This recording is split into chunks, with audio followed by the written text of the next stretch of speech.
Konsekuensi yang harus diterima prajurit angkatan bersenjata Ukraina. Mereka tertembak saat menolak tawaran menyerah dari pasukan lawannya, angkatan bersenjata Rusia.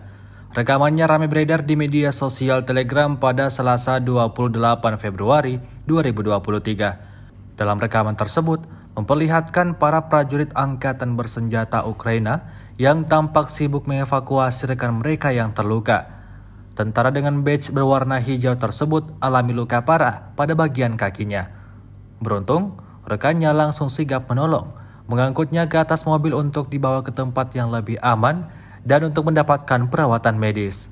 Hingga video ini beredar, beragam komentar dituliskan warganet.